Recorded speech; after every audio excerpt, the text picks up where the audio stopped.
អាដាមលោកជំទាវសមាជិកការីរដ្ឋាភិបាល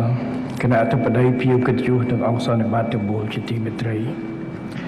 ថ្ងៃនេះខ្ញុំមានសេចក្តីសប្បុរសរីករាយដែលបានចូលរួមក្នុងពិធីបិទសន្និបាតបូកសរុបលទ្ធផលការងារឆ្នាំ2023និងលើកទិសដៅការងារឆ្នាំ2024របស់ក្រសួងឧស្សាហកម្មវិទ្យាសាស្ត្របច្ចេកវិទ្យានិងវិទ្យាវត្តជាមួយអាដាមលោកជំទាវលោកស្រីថ្នាក់ដឹកនាំនិងមន្ត្រីរាជការមកពីគ្រប់អង្គភាពក្រៅបវត្តក្រសួងទាំងនៅថ្នាក់ជាតិនិងក្រោមជាតិក៏ដូចជាក្រសួងស្ថាប័នពាក់ព័ន្ធដៃគូអភិវឌ្ឍនិងវិស័យឯកជននាពេលនេះ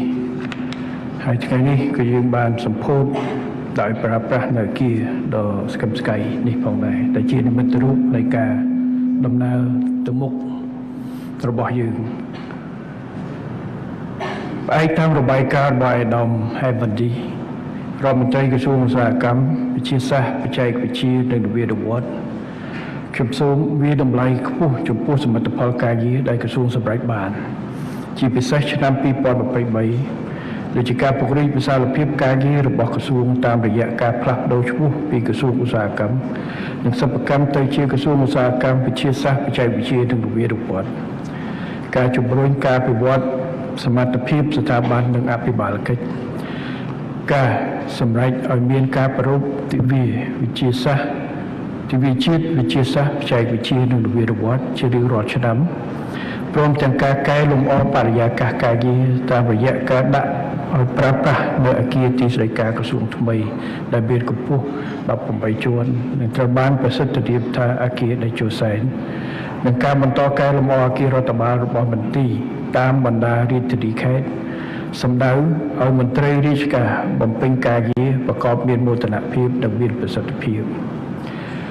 ចំណុចនេះក៏បានបង្ហាញឲ្យឃើញថាក្រមការដឹកនាំរបស់ឯកឧត្តមកតេសិដ្ឋាបណ្ឌិតចောင်းប្រសិទ្ធអតីតរដ្ឋមន្ត្រីនិងអាដាមហេមវ៉ាន់ឌីរដ្ឋមន្ត្រីព្រមទាំងថ្នាក់ដឹកនាំនិងមន្ត្រីរាជការក្រសួងបានបង្កើតសមិទ្ធផលជាច្រើនរាប់ទាំងការកែតម្រង់ការងារនិងហេដ្ឋារចនាសម្ព័ន្ធរូបវន្តដើម្បីសម្រួលនិងបង្កលក្ខណៈសម្រាប់កិច្ចដំណើរការរបស់ក្រសួងប្រកបដោយប្រសិទ្ធភាពអាដាមលោកជំទាវលោកស្រីនិងអង្គពិធីទាំងមូលជាទីមេត្រីតែទៅលើលទ្ធផលនៃការវិភាគស៊ីជម្រៅអំពីសមិទ្ធផលធំៗដែលរាជរដ្ឋាភិបាលក្រោមអគ្គមគ្គុទ្ទេសក៍ដ៏ប្រកបដោយគតិបណ្ឌិតរបស់សម្ដេចតេជោហ៊ុនសែនអតីតនាយករដ្ឋមន្ត្រីក្នុងរយៈពេលប្រមាណ4ទសវត្សរ៍កន្លងទៅនេះព្រមជាមួយនឹងឆន្ទៈសម្រេចឲ្យបាននៅក្តីសម័យរួមរបស់ជាតិយើងទាំងមូលក្នុងការប្រែក្លាយកម្ពុជាទៅជាប្រទេសមានចំណូលមធ្យមកម្រិតខ្ពស់នៅឆ្នាំ2030និងជាប្រទេសមានចំណូលខ្ពស់នៅឆ្នាំ2050រាជរដ្ឋាភិបាលនីតិកាលទី7នៃរដ្ឋសភាបានដាក់ចេញនូវយុទ្ធសាស្ត្របញ្ចកោណដែលជាយុទ្ធសាស្ត្រអភិវឌ្ឍសង្គមសេដ្ឋកិច្ចកម្ពុជារយៈពេលវែងនឹងត្រូវអនុវត្តជា5ដំណាក់កាលសរុបរយៈពេល25ឆ្នាំទៅមុខដោយរក្សាវិស័យអាទិភាពទាំង4នៃយុទ្ធសាស្ត្រចតុកោណគឺបញ្ចកមនុស្សផ្លូវទឹកភ្លើងនៅដដែលនិងបន្ថែមនៅវិស័យអាទិភាពមួយទៀតគឺបច្ចេកវិទ្យាពលគឺមនុស្សផ្លូវទឹកភ្លើងនិងបច្ចេកវិទ្យាសម្រាប់ឆ្លើយតបទៅនឹងការរីកចម្រើនយ៉ាងឆាប់រហ័សនៃវិទ្យាសាស្ត្របច្ចេកទេសនិងនវានុវត្តន៍ជាពិសេសបរិវត្តឧស្សាហកម្មទី4ដែលកំពុងផ្លាស់ប្ដូរនៅរបៀបនៃការរស់នៅការប្រកបរបរចិញ្ចឹមជីវិតនិងការប្រស័យតាក់ទងរវាងមនុស្សទូទាំងសកលលោកក្នុងន័យនេះរាជរដ្ឋាភិបាលបានបន្ថែមបញ្ចកោណទី5គឺការអភិវឌ្ឍសេដ្ឋកិច្ចនិងសង្គម Digital ដើម្បីជំរុញកំណើនផលិតភាពសេដ្ឋកិច្ចនិងសង្គមក៏ដូចជាប្រសិទ្ធភាពការងាររាជរដ្ឋាភិបាលក៏បានដាក់ចេញនូវក្របខ័ណ្ឌគោលនយោបាយមានជាអាចគោលនយោបាយវិទ្យាសាស្ត្របច្ចេកវិទ្យានិងនវានុវត្តន៍2020-2030ដែលមានគោលបំណងកសាងនូវមូលដ្ឋានគ្រឹះ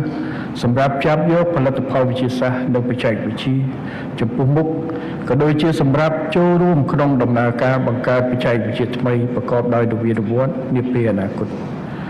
ក្របខ័ណ្ឌគោលនយោបាយសេដ្ឋកិច្ចនិងសង្គម Digital កម្ពុជា2021-2035 ដែលមានគោលបំណងកសាងសេដ្ឋកិច្ចឌីជីថលឲ្យក្លាយជាជំទល់កំណើនសេដ្ឋកិច្ចថ្មីផងនិងជាប្រព័ន្ធអេកូឡូស៊ីរួមចំណែកបង្កើនផលិតភាពនិងប្រសិទ្ធភាពសេដ្ឋកិច្ចនិងលើកកម្ពស់សុខុមាលភាពប្រជាពលរដ្ឋនៃសង្គមឌីជីថលកម្ពុជាផងនិងគោលនយោបាយរដ្ឋបាលឌីជីថលកម្ពុជា 2022-2035 ដែលមានគោលបំណងនឹងកសាងរដ្ឋាភិបាលឆ្លាតដោយឈរលើរដ្ឋាភិបាលឆ្លាតដោយឈរលើមូលដ្ឋានការប្រើប្រាស់ហេដ្ឋារចនាសម្ព័ន្ធនិងបច្ចេកវិទ្យាឌីជីថលជាប្រព័ន្ធអេកូឡូស៊ីសម្រាប់ការធ្វើទំនើបកម្មប្រព័ន្ធអភិបាលកិច្ចនិងការកែតម្រង់លើគ្រប់វិស័យព្រមទាំងចូលរួមដោះស្រាយបញ្ហាប្រឈមនិងបង្កើតកាលានុវត្តភាពសម្រាប់វិស័យសាធារណៈវិស័យឯកជនទៅប្រជាជនកម្ពុជាទន្ទឹមនេះរាជរដ្ឋាភិបាលនឹងបន្តលើកកម្ពស់កម្រិតជីវភាពនិងសុខុមាលភាពរបស់ប្រជាជនកម្ពុជាតាមរយៈការកែលម្អការប្រកួតប្រជែងនៅក្នុងវិស័យអាទិភាពឲ្យមានលក្ខណៈថ្លៃថ្នូរស្មើភាពយុត្តិធម៌សំដៅលើកកម្ពស់ភាពប្រកួតប្រជែងប្រសិទ្ធភាពបរិយាបន្ននិងនិរន្តរភាពជាមួយនឹងការតាមដានការត្រួតពិនិត្យនិងការវិនិច្ឆ័យតម្លៃជាប្រចាំនៅសមិទ្ធកម្មនៃការអនុវត្តគោលនយោបាយអភិវឌ្ឍវិស័យឧស្សាហកម្មឆ្នាំ 2015-2025 រាជរដ្ឋាភិបាលកំពុងសិក្សាធ្វើបច្ចុប្បន្នភាពគោលនយោបាយដ៏សំខាន់នេះដែលដាក់ចេញនូវយុទ្ធសាស្ត្រនិងវិធានការគោលនយោបាយសមស្របសម្រាប់ធ្វើបរិវត្តកម្មឧស្សាហកម្មកម្ពុជាពីឧស្សាហកម្មអតិពលកម្មទៅជាឧស្សាហកម្មពឹងផ្អែកលើជំនាញលើពីនេះរាជរដ្ឋាភិបាលនីតិកាលទី7នៃរដ្ឋសភាបាននឹងកំពុងផ្តល់អាទិភាពខ្ពស់ចំពោះការលើកស្ទួយសហគ្រាសធុនមីក្រូតូចទៅមធ្យមនិងសិប្បកម្ម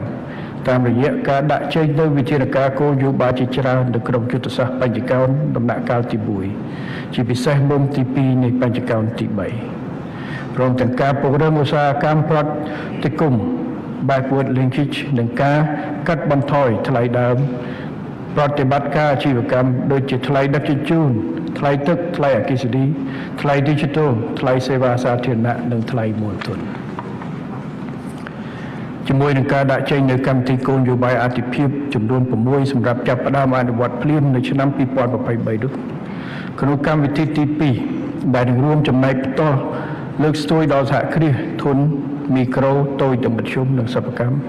ក៏ដូចជាវិស័យសេដ្ឋកិច្ចក្រៅប្រព័ន្ធគឺការបណ្ដុះបណ្ដាលជំនាញវិជ្ជាជីវៈនិងបច្ចេកទេសជូនដល់យុវជនមកពីគ្រួសារក្រីក្រនិងគ្រួសារងាយរងហានិភ័យនៅទូទាំងប្រទេស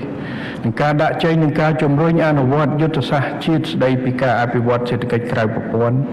ឆ្នាំ 2023 និង 2028 ឲ្យមានលទ្ធភាពចូលរួមក្នុងសេដ្ឋកិច្ចក្នុងប្រព័ន្ធនិងអាចទទួលបានផលប្រយោជន៍ពីប្រព័ន្ធគាំពារសង្គមផ្លូវការចំពោះកិច្ចការដ៏សំខាន់នេះខ្ញុំសូមវាតម្លៃខ្ពស់ចំពោះក្រសួងឧស្សាហកម្មវិទ្យាសាស្ត្របច្ចេកវិទ្យានិងនវានុវត្តន៍ដែលបានជំរុញការអនុវត្តយុទ្ធសាស្ត្រជាតិស្តីពីការអភិវឌ្ឍសេដ្ឋកិច្ចក្រៅប្រព័ន្ធឆ្នាំ 2023-2028 ឲ្យទទួលបានវឌ្ឍនភាពយ៉ាងល្អប្រសើរដោយជាក់ស្ដែងរាជរដ្ឋាភិបាលបានបង្កើតគណៈកម្មាធិការសម្របសម្រួលការអភិវឌ្ឍសេដ្ឋកិច្ចក្រៅប្រព័ន្ធហើយក្រសួងស្ថាប័នពាក់ព័ន្ធក៏កំពុងរៀបចំផែនការសកម្មភាពលម្អិតនិងសូចនាករកលឹះសម្រាប់វាស់វែងនិងវិយតម្លៃសមិទ្ធកម្មរៀងៗខ្លួនដើម្បីសម្រេចគោលដៅដែលបានកំណត់រួមមានអាទិភាពការងារកលឹះចំនួន5និងសកម្មភាពការងារចំនួន40កម្មរាជរដ្ឋាភិបាលក៏កំពុងរៀបចំយន្តការប្រមូលទិន្នន័យជាមួយភាគីពាក់ព័ន្ធដើម្បីកំណត់និងវិយតម្លៃជាមូលដ្ឋាននៅទិន្នន័យពាក់ព័ន្ធនឹងសេដ្ឋកិច្ចក្រៅប្រព័ន្ធមុននឹងឈានទៅដល់ការអភិវឌ្ឍប្រព័ន្ធចុះឈ្មោះពាក់ព័ន្ធនឹងសេដ្ឋកិច្ចក្រៅប្រព័ន្ធនាពេលខាងមុខឧត្តមលោកជំទាវលោកស្រីលោកអញ្ញាទាំងអស់គោលនយោបាយរបស់រាជរដ្ឋាភិបាលនៅអាណត្តិទី7នេះគឺការពង្រឹងនៅមូលដ្ឋានសម្រាប់ការអភិវឌ្ឍគោលដៅរបស់យើងគឺជំរុញសេដ្ឋកិច្ចប្រកបដោយចីរភាពនិងភាពធន់បង្កើតការងារឲ្យបានច្រើននេះគឺជាគោលដៅសំខាន់របស់រាជរដ្ឋាភិបាលអាណត្តិទី7និងអាណត្តិបន្តទៀតវាអស់ត្រឹមនឹងហើយបាទ យើងធ្វើឲ្យប្រទេសមួយរីចម្រើនទៅជាប្រទេសដែលមានទាល់តែចំណូលប្រជាពលរដ្ឋម្នាក់កើនដល់កម្រិតមួយអញ្ចឹងរដ្ឋអត់មានថវិកាសម្រាប់ចែកចូលក្នុងកប៉ាល់ប្រជាពលរដ្ឋទេក្រៅតែពីការបង្កើតការងារហើយការងារនោះអាចទាញផលចំណូលបានខ្ពស់ទើបមាននិរន្តរភាពនិងភាពធន់អញ្ចឹងការជំរុញរបស់យើងត្រូវគិតអំពីមូលដ្ឋានធ្វើអីក៏ដោយអគារ18ជាន់នេះបើយើងមិនបុកគ្រឹះរឹងមាំទេក៏មិនជាប់យូរដែរហើយជាពិសេសតំបន់នេះប្រហែលជាតំបន់ទឹកពីដើមផងនៅរាជធានីភ្នំពេញរបស់យើងអញ្ចឹងក៏ប្រកាសជាវាយគ្រឹះរឹងមាំហើយគ្រឹះនៃសេដ្ឋកិច្ចរបស់យើងរចនាសម្ព័ន្ធនៃសេដ្ឋកិច្ចរបស់យើងពឹងផ្អែកទៅលើវិស័យឯកជនច្រើនដែលជាកម្លាំងស្នូល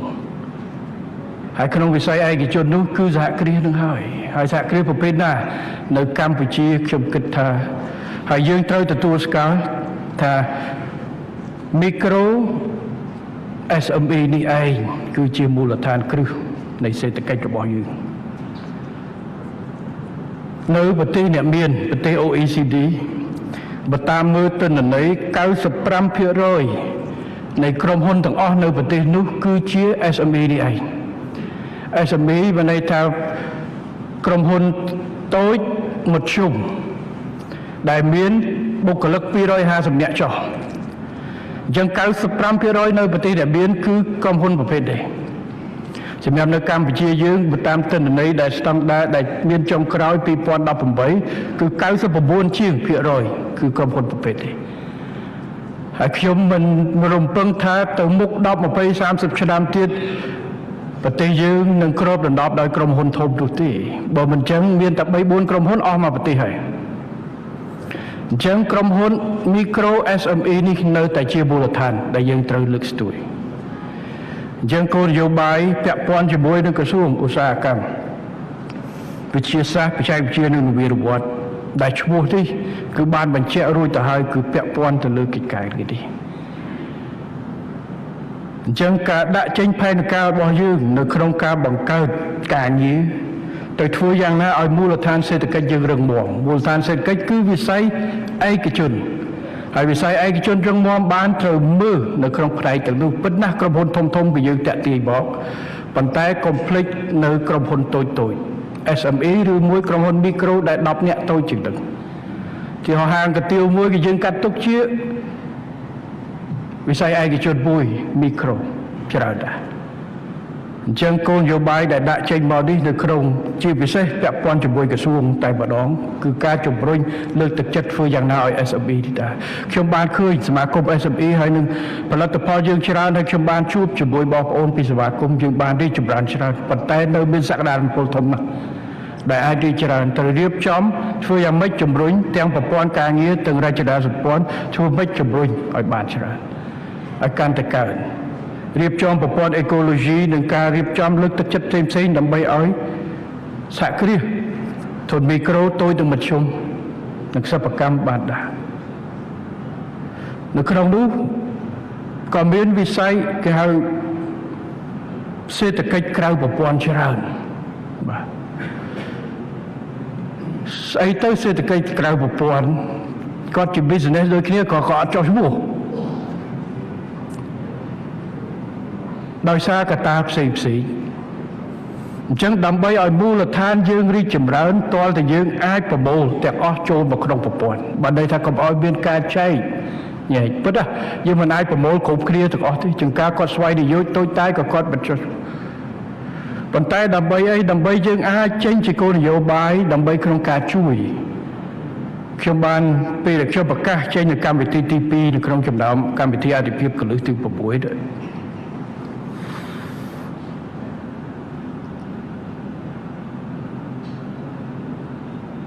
នៅក្នុងទិសដៅនៅក្នុងការជួយសេដ្ឋកិច្ចក្រៅប្រព័ន្ធនេះយើងត្រូវធ្វើយ៉ាងណាឲ្យដឹងគាត់នៅណាបាទឲ្យដឹងថាគាត់នៅណាបើយើងអាចជួយបានអញ្ចឹងការរៀបចំប្រមូលទិន្នន័យឲ្យបានដើម្បីឲ្យដឹងថាតើមីក្រូហើយនឹង សហគ្រាសធុនតូចធុនមធ្យមរបស់យើងទៅតែខ្លះប្រភេទអីខ្លះទាញគាត់ឲ្យចូលនៅក្នុងប្រព័ន្ធមិនបខំទេយើងធ្វើការងារដើម្បីតាក់ទាញរបៀបថាទីផ្សារ marketing តាមរយៈការផ្សព្វផ្សាយឲ្យបានយល់អំពីអត្ថប្រយោជន៍ដែលរដ្ឋាភិបាលរៀបចំជូនគាត់ផលប្រយោជន៍ដែលចូលមកក្នុងប្រព័ន្ធជាជាងនៅក្រៅប្រព័ន្ធហើយពេលដែលចូលក្នុងប្រព័ន្ធហើយកុំឲ្យថាចូលក្នុងប្រព័ន្ធហើយមានការលំបាកចូលក្នុងប្រព័ន្ធហើយងាយស្រួលបាទព្រោះសំខាន់អត់ពិបាកចូលប៉ុន្តែចូលមកជាប់ស្អីនោះ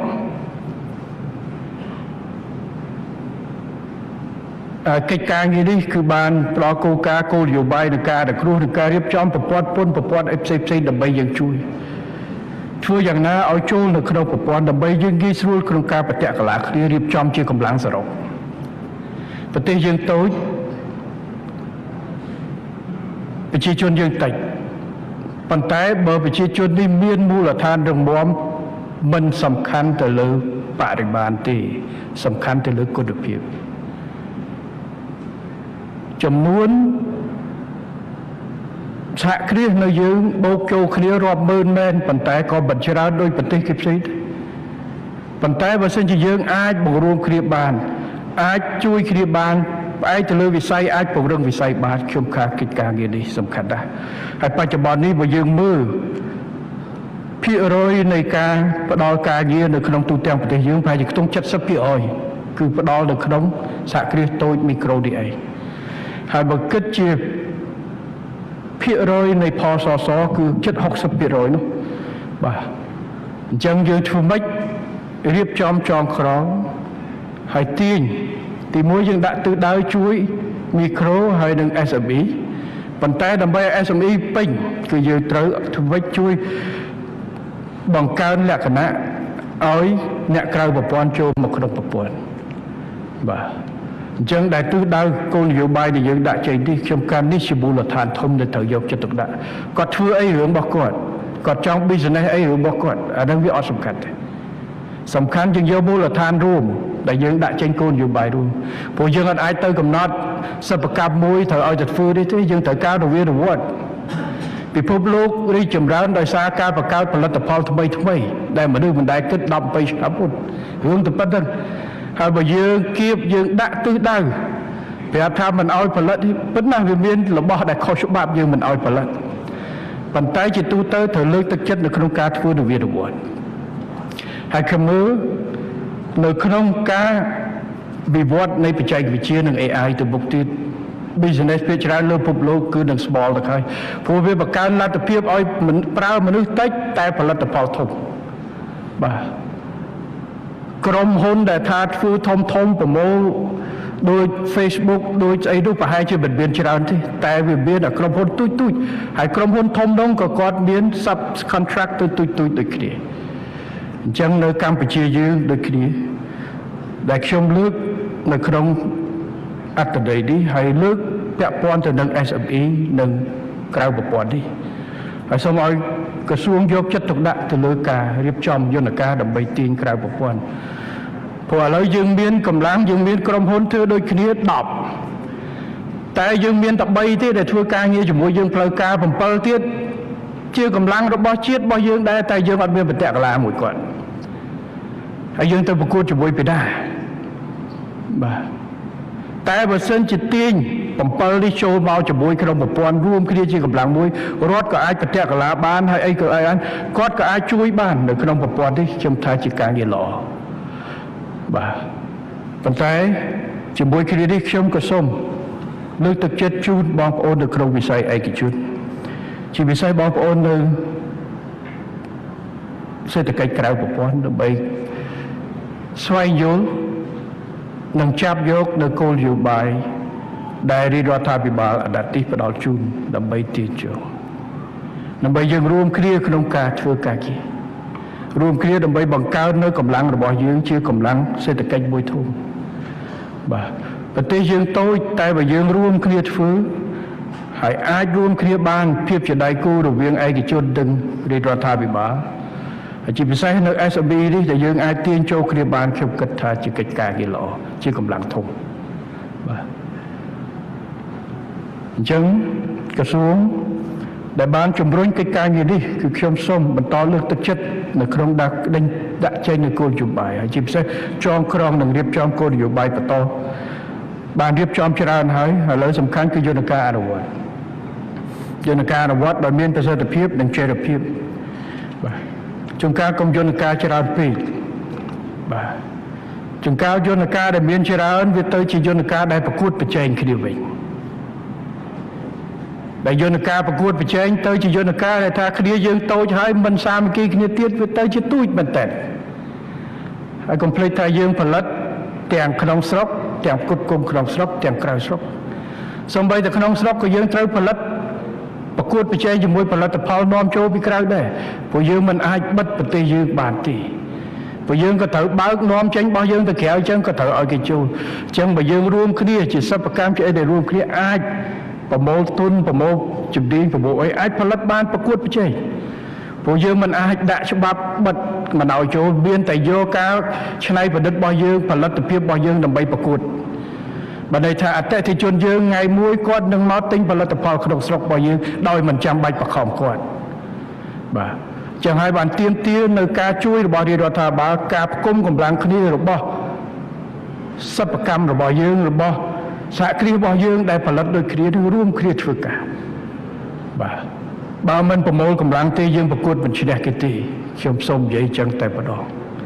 ហើយបើសិនជាយើងកាន់តែប្រកួតគ្នាខ្លួនឯងទៀតទៅលើទីផ្សារតូចនេះយើងកាន់តែលំបាកបាទអញ្ចឹងកិច្ចការទាំងអស់នេះមិនត្រឹមតែដាក់ចេញគោលនយោបាយថ្មីទេដែលខ្ញុំថាពង្រឹងជាជាងពង្រីកជាជាងបង្កើតយន្តការថ្មីយើងត្រូវមើលយន្តការដែលមានស្រាប់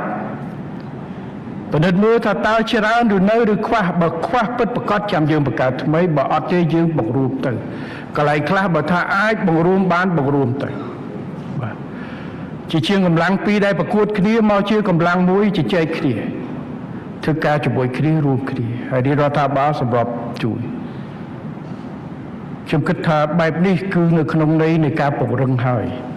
បាទពីမှយើងបង្កើតច្រើនសេរីភាពយើងមានប៉ុន្តែត្រូវមានការវាយតម្លៃបាទអញ្ចឹងវិស័យឯកជនក៏សូមចូលរួមជាមួយនេះព្រោះរដ្ឋមិនចង់ដើរតួនាទីជាអ្នកចអុលទេហើយខ្ញុំចង់ឲ្យតរដ្ឋដកខ្លួនថយឲ្យបានកាន់តែច្រើនទុកឲ្យឯកជនចូលរួមគិតចូលរួមដឹកនាំអនុវត្តតែម្ដងនៅក្នុងការធ្វើតែខ្ញុំថាភាពជាដៃគូរវាងរដ្ឋនិងឯកជននោះវិស័យឯកជននោះមិនមែនតែរួមគ្នាគិតទេរួមគ្នាធ្វើហើយរួមគ្នាទទួលខុសត្រូវអ្វីដែលរដ្ឋអាចជួយគាត់ថាបង្កើតយន្តការជួយសម្របសម្រួលផ្ដល់គោលការណ៍ជំរុញប៉ុន្តែវិស័យឯកជនគឺជាអ្នកដែលមកជាមួយគ្នាគិតគូរជាមួយគ្នាលើកច្បងបរដ្ឋឯកភាពហើយរួមគ្នាអនុវត្តគោលការណ៍បែបនេះខ្ញុំគិតថាមានតែវិធីសាស្ត្រនឹងទេទើបយើងអាចជោគជ័យបាទហើយធានានូវភាពប្រកួតប្រជែងយើងរយៈពេលវែងបាទពន្ធធានពេលខ្លះយើងតិចណាស់តែផ្គុំគ្នាយើងធ្វើបានឥឡូវយើងសាកល្បងមួយនៅក្នុងវិស័យទេសចរណ៍កន្លងទៅយើងមានសមាគមទេសចរណ៍យើងមានសមាគមហូតែលយើងមានសមាគមធួរយើងមានសមាគមរេស្តូរ៉ង់សមាគមមួយដាក់ផែនការឲ្យមានយន្តការបរដ្ឋាភិបាលក្នុងការសម្របសម្រួលប៉ុន្តែឥឡូវយើងសាកយន្តការបង្កើតយន្តការមួយនៅក្រសួងទេសចរណ៍នេះឲ្យវិស័យឯកជនចូលនៅក្នុងបូតនឹងតែម្ដងគិតរួមគ្នាហើយដាក់ផែនការអនុវត្តបង្កើតកញ្ចប់អីធ្វើរួមគ្នាតែម្ដងរដ្ឋាភិបាលចូលរួមក្នុងការជួយកម្រិតណាមួយដែលអាចធ្វើទៅបានព្រោះខ្ញុំយល់ថាសំទោសឲ្យខាងអ្នកជំនាញខាងក្រសួងប៉ុន្តែខ្ញុំយល់ថា business គាត់យល់ច្បាស់ពីយុទ្ធសាស្ត្រ business គាត់ច្រើនបើជាងយើងអាចយល់ពីច្បាប់យើងអាចយល់ពីក្របខ័ណ្ឌ macro ប៉ុន្តែអា micro ដែលគាត់ធ្វើគាត់ច្បាស់ជាងយើងបាទខ្ញុំរៀនសេដ្ឋកិច្ចមកជីវិតហើយប៉ុន្តែបើឲ្យខ្ញុំរកស៊ីខ្ញុំអត់ច្បាស់ទេបាទបើឲ្យខ្ញុំគិតពីរឿងអាក្របខ័ណ្ឌ macro នយោបាយស្អីដាក់ទៅបាទកាត់ការប្រាក់ ធ្វើឲ្យស្អីកើនឡើងតម្លៃលុយអីចុះជួយសេដ្ឋកិច្ចយ៉ាងម៉េចខ្ញុំចេះប៉ុន្តែបើថាឲ្យខ្ញុំទៅ marketing ទៅអត់រួចត្មងបាទតែវិស័យឯកជនក៏ចេះបាទហើយយើងរស់នៅក្នុងពិភពលោកមួយដែលប្រកបទៅដោយភាពប្រកួតប្រជែងសកលភាវូបនីយកម្មគឺជាអ្វីដែលយើងត្រូវធ្វើអញ្ចឹងប្រកួតប្រជែងភាគច្រើនគឺសេដ្ឋកិច្ចឥឡូវគោលនយោបាយសេដ្ឋកិច្ចរបស់យើងតាំងពី6ខែមុនដែលយើងចាប់ផ្ដើមគឺយកការទូតសេដ្ឋកិច្ចជាគោលប៉ុន្តែខ្ញុំទៅមើលថ្នាក់ដឹកនាំប្រទេសផ្សេងក៏គេធ្វើដូចគ្នាការទូតសេដ្ឋកិច្ចដូចគ្នាមេដឹកនាំទៅកន្លែងណាក៏ដោយគ្រប់ប្រទេសទាំងអស់គឺតែងតែជួបវិស័យឯកជនហើយទាមទារប្រកួតប្រជែងចឹងអ្វីដែលសំខាន់គឺយើងបើកបានទៅទ្វារទេរដ្ឋាភិបាលប៉ុន្តែអ្នកចេញចូលគឺវិស័យឯកជនហើយបាទហើយគេមកយើងទៅគេប្រកួតប្រជែងយ៉ាងណាអញ្ចឹងនៅក្នុងន័យនេះម៉ាស៊ីនរបស់សេដ្ឋកិច្ចរបស់យើងគឺវិស័យឯកជនហើយក្នុងនោះ SME micro សហគ្រាសធុនតូចមធ្យមនឹងដើរតួនាទីកាន់តែសំខាន់ឥឡូវសំខាន់ប៉ុន្តែកាន់តែសំខាន់តទៅមុខទៀតរួមកម្លាំងទាំងអស់ទាំងវិស័យនៅក្នុងប្រព័ន្ធទាំងសេដ្ឋកិច្ចក្រៅប្រព័ន្ធធ្វើយ៉ាងណាដើម្បីយើងច្បាមហើយនេះហើយជាការកសាងមូលដ្ឋានរបស់យើងក្នុងមួយអាណត្តិនេះបើយើងធ្វើអានឹងបានចាក់គ្រឹះអានឹងបានដើរខ្ញុំថា20ឆ្នាំទៀតអត់ទេព្រោះយើង25ឆ្នាំបញ្ចកោណចឹងមួយឆ្នាំនេះខ្ញុំថាជាឆ្នាំដែលត្រូវមូលដ្ឋានក្នុងការកសាងកែសម្រួលមូលដ្ឋានយើងទាំងអស់ទាំងក្នុងរដ្ឋបាលសាធារណៈកែតម្រង់រចនាសម្ព័ន្ធផ្សេងនេះទាំងមន្ត្រីទាំងអីនេះគឺ5ឆ្នាំខ្ញុំអត់គិតថាមួយឆ្នាំនេះធ្វើអត់ទេតែវាត្រូវចាប់ផ្ដើមពី2024នេះដើម្បីត្រៀមហើយបើ5ឆ្នាំយើងធ្វើបានមូលដ្ឋានរឹងមាំ20ឆ្នាំទៀតយើងមានហើយគេធ្វើអាគារនេះខ្ញុំគិតថាប្រហែលជាដូចអាគារទាំងអស់យូរបំផុតអាគ្រឹះក្រោមដីហ្នឹងចំណាយពេលយូរគឺអាគ្រឹះក្រោមដីហ្នឹងពេលដែលអាគ្រឹះក្រោមដីវាមុំវាការពារទឹកវាអីហើយអាឡើងមកជាន់ទី8 10ជាន់ទីមិនសូវយូរទេជាងខ្ញុំគិតថា25ឆ្នាំនេះគឺទាំងសេដ្ឋកិច្ចក្រៅប្រព័ន្ធទាំង SME រកវិធីកែសម្រួលយ៉ាងម៉េចរៀបចំយ៉ាងម៉េចឲ្យរឹងមាំតែម្ដងបាទហើយរដ្ឋាភិបាលចាំតែស្វាគមន៍នៅក្នុងគោលនយោបាយនេះបាទនៅក្នុងការដាក់ចេញគោលនយោបាយសម្របសម្រួលនិងឆ្លើយតបទៅនឹងតម្រូវការរបស់បាទយើងទៅជួបវិស័យឯកជននៅក្រៅប្រទេសយើងដោះស្រាយប៉ុន្តែមិនភ្លេចទេវិស័យឯកជនក្នុងប្រទេសហើយខ្ញុំចង់បានណាស់នៅផលិតផលនឹងការដកដង្ហើមខ្លួនឯងលើគ្រប់វិស័យនោះបាទហើយយើងនឹងខិតខំជួយធ្វើយ៉ាងណាដើម្បីពង្រឹងការសហការជាមួយមិត្តនៅខាងក្រៅយើងជៀសមិនផុតយើងត្រូវតែធ្វើប៉ុន្តែអាទិភាពនៅតែជាការទាញយកដើម្បីពង្រឹងសមត្ថភាពផ្ទៃក្នុងនោះទាំងវិស័យឯកជនកម្ពុជាម្សិលមិញខ្ញុំទៅសម្ពោធស្ពាននៅចាក់ងែក្រមជាមួយនឹងPPRនៅមុខឯករាជ្យទូតចិនខ្ញុំថាកម្ពុជានឹងបន្តធ្វើហេដ្ឋារចនាសម្ព័ន្ធហើយខ្ញុំសង្ឃឹមថាថ្ងៃក្រោយកម្ពុជានឹងមានសមត្ថភាពធ្វើហេដ្ឋារចនាសម្ព័ន្ធផ្លូវល្បឿនលឿនវៃអាក្រោមដីលើដីទាំងអស់ហើយធ្វើដោយកូនខ្មែរទៀតដោយក្រុមហ៊ុនខ្មែរទៀតខ្ញុំចង់មហិច្ឆតាខ្ញុំចឹង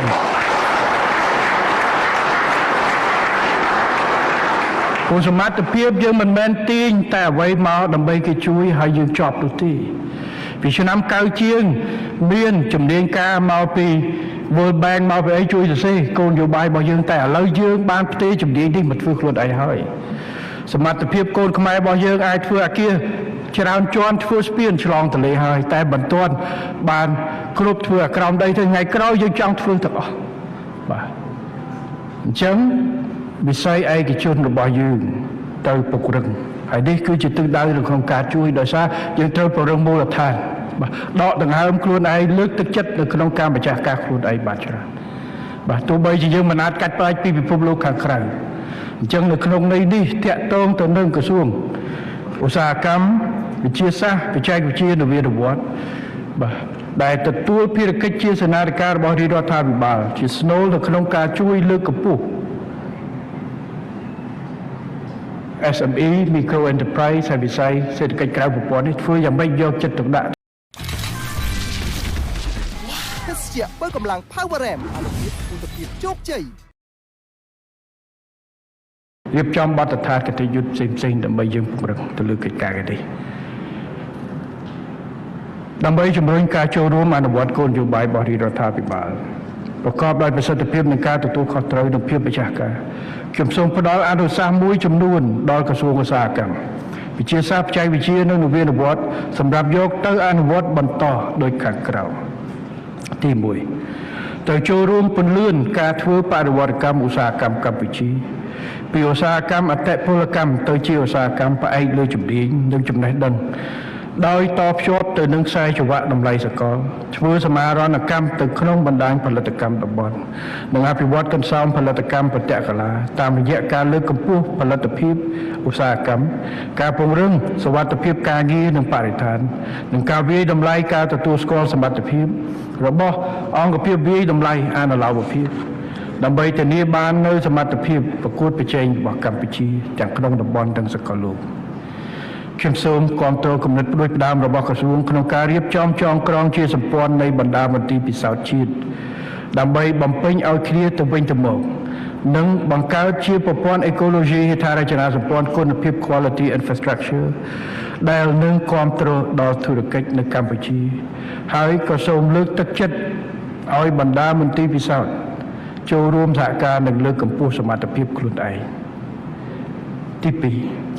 ត្រូវជំរុញរៀបចំការចុះបញ្ជីប្រព័ន្ធស្វ័យប្រវត្តិកម្ម CAMDX ឲ្យបានរួចរាល់ត្រឹមដំណាច់ឆ្នាំ2024ព្រមទាំងត្រូវបន្តពង្រឹងសមត្ថភាពមន្ត្រីជំនាញទទួលបន្ទុកនិងធ្វើការផ្សព្វផ្សាយឲ្យកាន់តែទូលំទូលាយអំពីអត្ថប្រយោជន៍នៃការចុះបញ្ជីតាមប្រព័ន្ធអនឡាញនេះជាមួយគ្នានេះត្រូវរៀបចំទិន្នន័យទីតាំងរោងចក្រតាមប្រព័ន្ធព័ត៌មានភូមិសាស្ត្រ GIS ដើម្បីផ្ដល់សុក្រឹតភាពក្នុងការគ្រប់គ្រងព្រមទាំងព្យាយាមទាញយកផលប្រយោជន៍ពីកម្មសិទ្ធិឧស្សាហកម្មនៅមូលដ្ឋាននៃកិច្ចសហប្រតិបត្តិការភាពជាដៃគូជាក់លាក់ទៅវិញទៅមកនិងបង្កើនទំនុកចិត្តក្នុងផលិតកម្មនិងធុរកិច្ចលើពីនេះត្រូវពង្រឹងជំនាញផ្នែកបច្ចេកទេសយានយន្តអគ្គិសនីនិងអេឡិចត្រូនិកក្នុងវិស័យឧស្សាហកម្មដែលយកចិត្តទុកដាក់ចំពោះការដំឡើងការផ្គុំនិងពាក់កណ្ដាលផលិតកម្មទី3ត្រូវដឹកនាំនិងជំរុញចលនាបង្កើនផលិតកម្មនិងផលិតភាពនៃឧស្សាហកម្មក្នុងស្រុកជាពិសេសការផលិតវត្ថុធាតុដើមនិងផលិតផលពាក់កណ្ដាលសម្រេចពីធនធានដែលមានក្នុងស្រុកដើម្បីការកសាងខ្សែចង្វាក់ផ្គត់ផ្គង់មួយដែលជួយកាត់បន្ថយការពឹងផ្អែកការនាំចូលបង្កើតតម្លៃបន្ថែមខ្ពស់និងបង្កើនការងារជូនផលិតករនិងអ្នកកែច្នៃក្នុងស្រុកផ្សេងទៀតទី4ការចូលរួមសិក្សាស្រាវជ្រាវអំពីធនធានដែលមានសក្តានុពលសម្រាប់ការអភិវឌ្ឍកសិឧស្សាហកម្មនិងសិក្សាអំពីលទ្ធភាពបង្កើតសួនឧស្សាហកម្មរបស់ជាតិមួយដែលអាចសម្រួលគ្រប់នីតិវិធីនិងបែបបទគយពន្ធដារបរិស្ថានពាណិជ្ជកម្មសេវាកម្ម logistics និងកិច្ចការទាំងឡាយដែលពាក់ព័ន្ធនឹងការស្នើសុំបង្កើតឧស្សាហកម្មនៅក្នុងតំបន់នេះលើពីនេះត្រូវបន្តជំរុញការបង្កើតបណ្ដុំសួនសហគ្រាសធុនតូចនិងមធ្យម SME Cluster ដែលដោះស្រាយបញ្ហានគររូបនីយកម្មនិងទាក់ទាញវិនិយោគិនថ្មីៗជាពិសេសក្នុងវិស័យបច្ចេកវិទ្យាដែលនឹងបង្កើតបានជាប្រព័ន្ធបតិកលាគ្នានិងទ្រង់គ្នាទៅវិញទៅមករវាងសហគ្រាសធុនតូចធុនមធ្យម SME និងវិនិយោគផ្ទាល់ពីបរទេស FDI ដែលរដ្ឋាភិបាលនឹងពិនិត្យលទ្ធភាពបន្ថែមទៀតលើកញ្ចប់ថវិកាដែលមានស្រាប់របស់ធនាគារសហគ្រាសធុនតូចទៅមធ្យមកម្ពុជាដើម្បីបង្កលក្ខណៈងាយស្រួលដល់សហគ្រាសធុនតូចនិងមធ្យមនៅក្នុងការទទួលបានកម្ចីទំហំធំនិងរយៈពេលយូរជាងមុនទី5ត្រូវពន្លឿនការរៀបចំសេចក្តីព្រាងច្បាប់ស្តីពីការផ្ទេរបច្ចេកវិទ្យាសេចក្តីព្រាងអនុក្រឹត្យស្តីពីការបង្កើតនិងការគ្រប់គ្រងតំបន់ប្រមូលផ្ដុំសហគ្រាសធុនតូចនិងមធ្យមសេចក្តីព្រាងអនុក្រឹត្យស្តីពីការបង្កើតសហភាពសហគមន៍សហគ្រាសធុនតូចនិងមធ្យមនិងសេចក្តីព្រាងអនុក្រឹត្យពីការស្រាវជ្រាវនិងអភិវឌ្ឍទី6ពិនិត្យលទ្ធភាពក្នុងការចូលរួមអនុវត្តការងារនៅក្នុងគំនិតផ្ដួចផ្ដើមស្តីពីការបង្កើតមជ្ឈមណ្ឌលគាំទ្រធុរកិច្ចនិង SME ក្នុងការចាប់យក Digital ដើម្បីចូលរួម បណ្ដុះផ្នត់គំនិតសហគ្រិនភាពនិងលើកកម្ពស់ការប្រើប្រាស់និងការចាប់យកបច្ចេកវិទ្យា Digital ក្នុងអាជីវកម្មសម្រាប់បង្កើនប្រសិទ្ធភាពប្រតិបត្តិការធុរកិច្ចនិងបង្កើនលទ្ធភាពពង្រីកទីផ្សារទាំងក្នុងតំបន់និងសកលនៅក្នុងទិសដៅនេះត្រូវបន្តដឹកនាំនិងពង្រីកអាណត្តិរបស់សហគ្រិនខ្មែរឲ្យក្លាយជាកាតាលីករនៃប្រព័ន្ធអេកូឡូស៊ីសហគ្រិនភាពនិងជាស្ពានគាំទ្រការបង្កើតនិងការអភិវឌ្ឍវិស័យថ្មីៗទៀតទី7ត្រូវបន្តការយកចិត្តទុកដាក់ខ្ពស់ក្នុងការពង្រឹងការគ្រប់គ្រងនិងការអភិរក្សដីស្រែអំបិលខេត្តកំពតកែបដែលជាកេរដំណែលពីដូនតាទាំងជំរុញ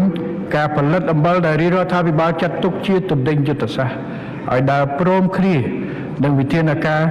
ដោះស្រាយបញ្ហាដីស្រែអំបិលដែលមិនមានសក្តានុពលទី8ក្រសួងស្ថាប័នរដ្ឋាភិបាលថ្នាក់ក្រោមជាតិនិងភាគីពាក់ព័ន្ធត្រូវសហការជាមួយក្រសួងឧស្សាហកម្មវិទ្យាសាស្ត្របច្ចេកវិទ្យានិងនវានុវត្តន៍អំពីច្បាប់ស្តីពីការគ្រប់គ្រងទឹកស្អាតដើម្បីឲ្យការផ្គត់ផ្គង់ទឹកស្អាតសម្រេចបានលក្ខខណ្ឌគោលដៅទាំង4គឺគុណភាពសុវត្ថិភាពនិរន្តរភាពនិងថ្លៃសមរម្យក្រសួងឧស្សាហកម្មវិទ្យាសាស្ត្របច្ចេកវិទ្យានិងនវានុវត្តន៍ត្រូវបន្តពង្រីកវិសាលភាពនៃការផ្គត់ផ្គង់ទឹកស្អាតតាមបំពង់ជូនប្រជាពលរដ្ឋទាំងនៅទីប្រជុំជននិងជនបទដែលពង្រឹងការលើកទឹកចិត្តដល់ការវិនិយោគផលិតទឹកស្អាតខ្នាតធំឬមធ្យមដើម្បីជួយទ្រទ្រង់តំបន់ដែលប្រឈមនឹងការខ្វះប្រភពទឹកឬខ្វះធនធានហិរញ្ញវត្ថុទន្ទឹមនេះក្រសួងត្រូវបន្តអនុវត្តគោលនយោបាយថ្លៃទឹកស្អាតឲ្យបានម៉ឺងម៉ាត់តែទន់ភ្លន់ជាមួយនឹងការគិតគូរដល់ភាពសុខដុមរមណីយកម្មរវាងអ្នកផលិតនិងអ្នកប្រើប្រាស់ហើយត្រូវផ្ដល់អាទិភាពដល់ប្រជាជនក្រីក្រដែលមានជីវភាពខ្សត់ខ្សោយរួមទាំងបងប្អូនកម្មករនិងសិស្សនិស្សិតដែលស្នាក់នៅតាមបន្ទប់ជួលក្នុងការទទួលបានថ្លៃទឹកស្អាតមួយសមរម្យលើសពីនេះត្រូវជំរុញការរៀបចំបង្កើតនិយត្តករទឹកស្អាតដើម្បីពង្រឹងនិយត្តកម្មនិងអាជ្ញាប័ណ្ណនិងពន្លឿនការរៀបចំអនុក្រឹត្យស្តីពីការរៀបចំនិងការប្រព្រឹត្តទៅរបស់មូលនិធិអភិវឌ្ឍវិស័យទឹកស្អាតដើម្បីផ្ដល់លទ្ធភាពបន្ថែមទៀតការជួយអន្តរាគមន៍ដល់ការផ្គត់ផ្គង់ទឹកស្អាតនៅកន្លែងដែលជួបការលំបាកខ្លាំងឬជួយសម្រួលនឹងការគ្រប់គ្រងដល់ប្រជាជនដែលស្ថិតនៅក្នុងចំណាក់ថ្នាក់ប្រភេទក្រ1ក្រ2ទី9បន្តជំរុញការអភិវឌ្ឍនិងការអនុវត្តស្តង់ដារថ្មីៗបន្ថែមទៀតលើមុខទំនិញយុទ្ធសាស្ត្រសម្រាប់ការនាំចេញទៅកាន់ទីផ្សារអន្តរជាតិជាពិសេសទីផ្សារដែលជាដៃគូពាណិជ្ជកម្មសេរីកម្ពុជាទន្ទឹមនេះត្រូវពង្រឹងប្រព័ន្ធចេញវិយាបនបត្រនិងអធិការកិច្ចឲ្យបានត្រឹមត្រូវស្របតាមស្តង់ដារអន្តរជាតិដើម្បីការពារពីការបង្កគ្រោះមហន្តរាយសុវត្ថិភាពសុខភាពមនុស្សសត្វរុក្ខជាតិទ្រព្យសម្បត្តិសន្តិសុខសង្គមនិងបរិស្ថានទី10ត្រូវសិក្សារៀបចំក្របខ័ណ្ឌអភិវឌ្ឍមូលធនមនុស្សផ្នែកបច្ចេកវិទ្យាសម្រាប់រយៈពេលមធ្យមនិងវែងដោយពិនិត្យបន្ថែមលើការជំរុញការបង្កើតប្រព័ន្ធអេកូវិទ្យារវាងយុវជននវានុវត្តន៍នវធុរកិច្ចក្នុងវិស័យបច្ចេកវិទ្យានិងសហគ្រាសធុនតូចមធ្យមសម្ដៅពង្រឹងផលិតភាពពង្រីកទីផ្សារបង្កើនប្រសិទ្ធភាពនិងពង្រឹងសមត្ថភាពធនធានមនុស្សព្រមទាំងលើកកម្ពស់ការចងក្រងនិងការតាក់ទាញប្រមូលធនធានមនុស្សផ្នែកបច្ចេកវិទ្យាទាំងក្នុងស្រុកនិងក្រៅស្រុកទន្ទឹមនេះត្រូវជំរុញការរៀបចំគោលនយោបាយសម្រាប់បង្កើតបរិស្ថានអំណោយផលនិងជំរុញការស្រាវជ្រាវអភិវឌ្ឍនៅកម្ពុជាព្រមទាំងបន្តតម្រង់ទិសចំពោះការអភិវឌ្ឍផែនទីបង្ហាញផ្លូវវិទ្យាសាស្ត្របច្ចេកវិទ្យានិងនវានុវត្តន៍កម្ពុជាឆ្នាំ2030និងរបៀបវារៈស្រាវជ្រាវជាតិហើយបន្តជំរុញការរៀបចំសួនវិទ្យាសាស្ត្របច្ចេកវិទ្យានិងនវានុវត្តន៍ STI Park សារមន្ទីរវិទ្យាសាស្ត្រក៏ដូចជាការរៀបចំនិងការប្រែក្លាយកម្ពុជាទៅជាមជ្ឈមណ្ឌលផ្ទេរបច្ចេកវិទ្យាអាស៊ាន ASEAN Technology Transfer Hub ទី11បន្តចូលរួមកាន់តែសកម្មក្នុងការកែតម្រង់របស់រាជរដ្ឋាភិបាលជាពិសេសរដ្ឋាភិបាល Digital ការអភិវឌ្ឍធនធានមនុស្សនិងការលើកកម្ពស់សមត្ថភាពស្ថាប័នដោយចូលលើគោលការណ៍គុណធិបតេយ្យតាមរយៈការជំរុញការផ្តល់សេវាសាធារណៈតាមថ្នាលបច្ចេកវិទ្យាព័ត៌មាននិងតាមយន្តការច្រកចេញចូលតែមួយទាំងនៅក្នុងក្រសួងនិងមន្ទីររាជធានីខេត្តសម្ដៅកែលម្អ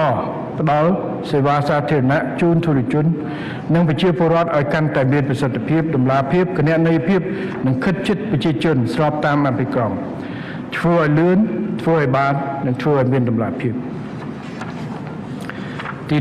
12ពង្រឹងការគ្រប់គ្រងទ្រព្យសម្បត្តិរដ្ឋនិងការប្រមូលចំណូលថវិកាជាតិពីការផ្តល់សេវាសាធារណៈនាទីក្រុមដែនសមត្ថកិច្ចរបស់ក្រសួងស្របតាមគោលនយោបាយនិងបញ្ញត្តិជាធរបទបញ្ញត្តិជាធរមានពិសេសយុទ្ធសាស្ត្រគៀកចំណូលរយៈពេលមធ្យមនិងកម្មវិធីកែតម្រង់ការគ្រប់គ្រងហិរញ្ញវត្ថុសាធារណៈទី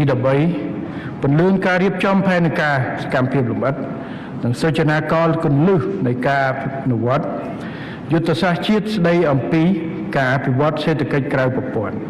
ឆ្នាំ 2023-2028 ដោយក្រសួងស្ថាប័នពាក់ព័ន្ធត្រូវផ្ដល់កិច្ចសហការឲ្យបានសកម្មបំផុតជាមួយក្រសួងឧស្សាហកម្មវិទ្យាសាស្ត្របច្ចេកវិទ្យានិងនវានុវត្តន៍នៅក្នុងការអនុវត្តកិច្ចការដ៏សំខាន់នេះជាពិសេសសូមក្រសួងស្ថាប័នពាក់ព័ន្ធផ្ដល់នូវធាតុចូលរបស់ខ្លួនដល់ក្រសួងឧស្សាហកម្មវិទ្យាសាស្ត្របច្ចេកវិទ្យានិងនវានុវត្តន៍ឲ្យបានទាន់ពេលនិងសូមត្រៀមអនុវត្តសកម្មភាពរបស់ខ្លួនឲ្យមានប្រសិទ្ធភាពខ្ពស់បំផុតទី10ជាថ្មីម្ដងទៀតខ្ញុំសូមចូលរួមអបអរសាទរថ្នាក់ដឹកនាំនិងមន្ត្រីនៃក្រសួងឧស្សាហកម្មវិទ្យាសាស្ត្រ